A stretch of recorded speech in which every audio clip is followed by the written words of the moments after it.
Alright, Kenyan film industry is currently experiencing a boom with a growing number of productions being produced in the country and increased interest from international filmmakers. But what is the current state of the film industry in Kenya? My name is Modhani Gichura and welcome to the Exposit.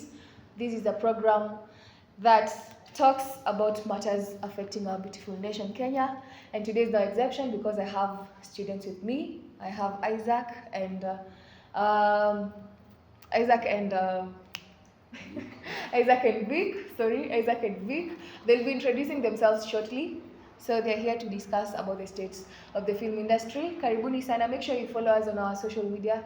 That is at Kise College. Like, subscribe, yeah, and comment down below. You can also give us your views on what you think the state of the Kenyan film industry is. So, karibuni sana to the Exposit. I hope you're ready to exhaust all your points because I understand you in this field, in this vast field. I hope you're going to have a meaningful conversation on the same. So, karibuni sana. Briefly introduce yourself. Let's begin with you, Isaac. Mr. Isaac. As you have heard, my name is Isaac. I'm ready for the discussion. Yeah, my name is Vic, student at KC. So karibuni sana. Now, since you're in this industry, I would like us to start by you explaining why you decided to, go this way, to choose this course. Yeah. Okay, personally, I think I've been saying this more and more. I want to change the film industry in Kenya to become a different one, like to become like the US film industry, the Nigerian film industry. Comparing Kenyan film industry and Nigeria, the Nigerians are very, very far ahead of us because of some few things. So I think we'll be talking about them as time goes by. Isaac, I understand you're a media practitioner. So what motivated you to take this path? First of all, I'm a journalism student, and Yes. journalism and film industry, they are related. Yeah, very related, yes. So I can say it's passion and maybe motivation by those who have achieved it. Yeah. Yeah. So the media industry, when I try to look at it deeply, through it, many things are displayed. Yeah. Like the bad things, the good things. Yeah. Are The media displayed. acts as a watchdog. Yeah. So through the film industry, we get to know much and to learn every day. We keep on learning. Yeah. Yeah. Vic said that the reason why he studied this is because he felt like, the people in the industry already are not giving us justice. And because he wanted to change that, that is why he opted to study this field. So, do you think there's some things lacking in the media industry that maybe you would like to change? Yeah, there are several things. You can see right now, everyone is just snapping anything. Yeah. The phone Yes. or a camera and posting anyhowly Yes. without knowing that there are regulations or media ethics which should guide someone. Yeah. Yeah, that is one thing you would really, really like to change, the regulation of content. Yeah. Yeah, ethically, because people are not following that. That is why you'll find people saying that nowadays everyone is a journalist. Very well. Vic, what would you like to change in the media industry? The media industry, personally, I think the producers and the directors, they are not doing their work. Like, they are not maneuvering around to see the talent in the people behind. We just see the same faces in most of the films. Yes. Same faces. So I think personally, I want to change that. Right? Yeah, that is an area of concern. You talking about we seeing same faces. Yeah. Now let's talk about that. Do you think that the young people, the upcoming journalists, upcoming filmmakers, do you think they're the ones who don't have potential, ama is it that those people there wanakatalia huko? Okay, the people up on juu, they are not giving the young ones the chance to to show themselves. So you think young ones have talent? Yeah, they have talent. Isaac? According to me, I can say that the film industry or the journalism industry relies, the media, let's call it the media industry, because that's under one group, the media. Relies on those who have work experience much. And you can see, let me give you an example. Yeah. Someone like Jeff Koinange. Yes. He is someone who has been there for quite some time. He has experience. He has followers.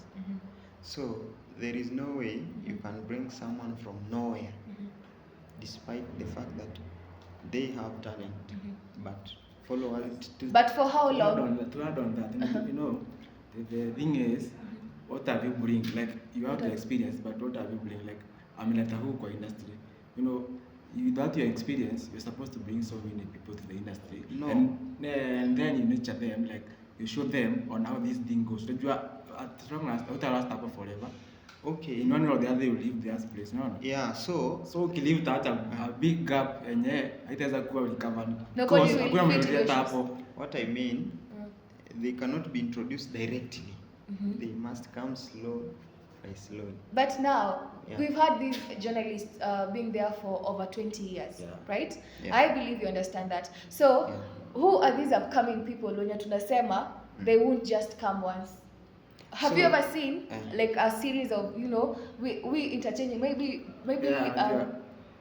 us saying maybe mtu kama Jeff Koinange akitoka, and then we have somebody new, somebody who is well trained, because I understand they go through training. For you have to go through a screen, whatever, a screen test, voice test and all that. Now, do we see people going through that, ama do you think we've just been neglected? Now they don't want more young people to be in that need. You know, the question I'm expecting from you is that those media companies, do they value journalism students? No, I was coming to that. I was coming to that, but I wanted you to explain whether you've seen people being brought to that level. Being brought to the level of Kina Jeff Koinange, because that's the work of the media house. Yeah, there are people. Yeah, I think that's the same question I'm asking. A good example is Lofty Matambo. So he started. Lofty Matambo is a veteran too. Let me tell you, he started as a radio presenter. Yes. So there was no way he could have been introduced directly on the screen. You know, he was familiar. Yeah. You know, my question is that how often do they do it? How often do they do it? That's just one person, right? Yeah. How often do they do it? And how many journalism students do we have out here? There are many. In fact, there are many. Yes. But depends with your hard work, your commitments. The director or those bosses, they want to see someone who can bring impact to their company. That commitment is what you are saying. Do you think some of them have committed? Some of them are committed, but they are not given the chance to show themselves. Are you able to? Who are those who are committed and do not get chances? There are students here, like if you go to these media houses, many people go and to their BNUs, you see many application letters from many, but they are not given this chance. You know, they are supposed to be given like a chance once in a while, then or do the audition to check the need. Yeah. So Isaac thinks that the students are not competent enough. Yeah, they are not competent. In fact, okay. Now, why are these students not competent enough? Before you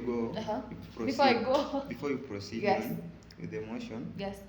Yesterday on social media, I saw a post being advertised for media students. In fact, they put there clearly for media students to work as presenters, cameramen, you know, news anchors.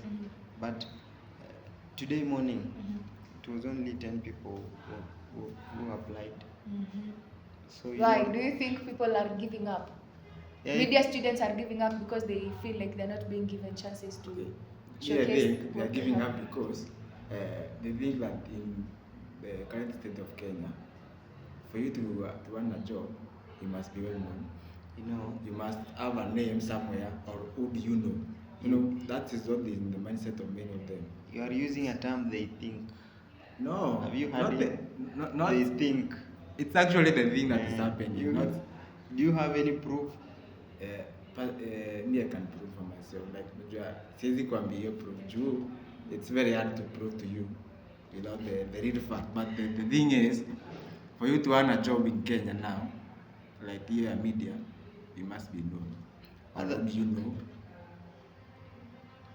Your talent only does not matter. Like okay, let me ask you. You're a media student. Yeah.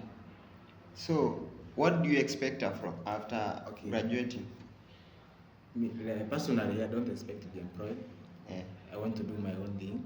Yeah. I want to do my own company, you know. That is the thing I'm talking. The youths are not applying maybe because they are creative, they are outside there. So you are not seeing them. No, please, Yeah. Ebu, comment on the comment section. Please tell us, do you think that the students are reluctant? They don't want to apply for these jobs? Or is it that they're not given opportunities to work in these media houses? Because this is something that is really, really contradicting. Because you have, on one side, you have a lot of people complaining on how competent they are. I was having a chat with Madam Maggie, and we were listening to a certain presenter reading news. And then Maggie said, I'm even better than that, but they can't give me that job. You know what they do? She told me they've ever gone for an interview, and then the person who was interviewing them was the person who was given that job. One of the interviewers, yeye ndo alipata ile kazi. So she was like, now why do I waste my time going for an interview that already has a person? They already have a person in mind. They already know who's getting that job. But for formalities, they're calling for those interviews. So I think one of the reasons why, now that's just something I think people, the reason why we don't have people applying for these jobs is because they think that, you know, these people are just doing that for formalities, but the person who's going to get the job ameshapata. Wanafanya tu ndio waonekane for fairness, because they're supposed to be fair. Another thing is that, you know, God is the one who plans. Everybody has his or her own day. No, when we work with that, even the laziest of them all atasema, mimi nangojea tu siku ya Mungu. No. Mimi nangojea Mungu aniletee whatever. Imagine there is someone who even before graduating, they really have a job. Yeah, and that is true. And again, there are those who... Do you think it's God or it's their hard work? No. You think? Let me tell you. Immediately after God graduating... plus hard work. Yeah. God plus hard work. Let me, please allow Yes, me, give me please time. do. Yeah. So immediately after graduating, they get a job. Yes. But there is another one, Yeah. he has to strive, he has to struggle for him to get a chance, and finally, through the commitments, he succeeds. So everybody has his own journey. You cannot say that today, all of us, we are going to be employed. Yeah, that's true. No. That's true. But now the thing we're talking about here is, what do you think need to be changed in the media industry for it to accommodate upcoming media students? Nowadays, I had a student who told me he was doing a different course altogether, and then akakuja akaniambia, mwalimu, I really wanted to do journalism, but kwanzia primary walimu wangu wamekuwa akiniambia nisifanye journalism because the field is flooded, na nikitoka hakuna kazi, nini and all that. You see, so the perception people have out here is that now there is no more room for journalists, upcoming journalists, forgetting that journalism is very wide. You know, when you're talking about journalism, watongelei anchoring peke. We're talking about behind the scenes, you know, being a director, being a producer, being a writer, right? It's a very wide field. So what I can say, when you are studying for such course, you know, you should not be expecting such high positions. Yes. Without experience. That's true. Target small media companies. Let me tell you, target small media companies. Yeah. Then from grow there yourself. is when you will grow. Yes. And another thing, again, it's like mtu amepita tu, you've succeeded, you finished your form 4, the grade is good. Then all of a sudden, without even knowledge, if someone is saying, I'm going to do journalism, you don't have passion. Yes, you will pass that examination, but going there... practically, what can you offer? What can you offer? Because you have to be an all-round journalist for you to survive in this field. Yeah, that's true. Let's talk about small upcoming media houses. Now, what do you think are some of the problems that people are facing in this? Because I know you've ever worked with such an right? Okay, not really working, but you've been with them, right? Yeah. So, what are some of these challenges that could make our students give up on working on these small media houses, upcoming media houses? Okay, in those small upcoming media houses, small upcoming media houses. yeah. Uh-huh. First of all, they are being overcrowded there by those students who come from humble backgrounds. Yeah, they that's go there true. for intern. Yes. They don't get a chance to get intern to those big media houses like Royal Media or Nation Media. So when they go there, okay, there's no motivation there. Like you are expecting somewhere to get credit, but you don't get. You just struggle. Gashoki high. But you are being appreciated, like given a fare or something. What do you mean? Have you ever worked in an upcoming media station? There's a word we say. We call it exploitation. We call that exploitation because they know they'll have a lot of students asking who want to be situated there. Now, wewe mwenye unataka credit, we don't have room for you because you have a student who can do whatever it is that you're doing na yeye hataki ako sawa, you get. So that is also one problem, and they don't want to employ people. They rely on interns and attaches. So that is why unapata being sometimes that thing is dragging them like behind to remain the same. Yeah, and that's very true because that is something they really need to check on. But the good thing about those small media companies, when you are good, after you are intern, they give you a job. If you are good. If you're good. If you're good. So it's upon the student to now work very to showcase your prowess in this. I think that's what happens in all areas. Right? Yeah. Well, so what message do you have for media students? Okay, me, what I can say, media is a different from any other course. It's a different from plumbing. That's very true. That you can sleep without doing research. Tomorrow you go to class. You need to be updated. You need to be knowing the events, the activities, political events, ongoing all over the world. Research is the best for media students. Hard work and commitment, exposure. Exposure. You really need to all the characteristics a journalism or a filmmaker has to own. For me, everything my friend has said here, like exposure. If you give in to this media thing, you have to be like very flexible, very like open-minded. Like we should give everything for you, like almost all your life, because this is not just doing it not for fun. You're just you are doing it because you want it. Do you get it? So you have to be open-minded and allow yourself to explore more. Do research not only in your country but outside the country, like worldwide. So I think that's then hard work and passion, commitment. And don't give up. Do not give up. Kabla ufike huko, by the way, it's a long way. Media industry ndio watu wanaendanga kama ladder. So usikufe moyo kama huko nje. That is why you find creative people who have not studied journalism. They get jobs. A job. Exactly. Leaving those who have not studied, who have studied journalism without jobs. It is because those ones are creative, these ones are not creative. So you end up blaming those ones. Surely. By the way, those fault. people who blame ati we're having celebrities bagging these jobs. No. And they bag those jobs and then study journalism. So wako so it's about you being creative. Please, journalism students, if you're listening to me and you're a journalism or media student, you really need to be creative. Up your game because this is not a field like any other. You really need to strive for your space in the media industry because you have a lot of competition. Isaac and Vic, you're going to contest with people from multimedia, from people from Daystar, people from high backgrounds, and then you're supposed to. This is one job. Kila mtu ako hapo. So how unique are you? How good are you? Okay, so it's your duty as a journalism student to make sure that umepita hao wengine. Sasa Yeah. unakuwa cream de la cream of your area. And the only way you can do this is through research. Sawa.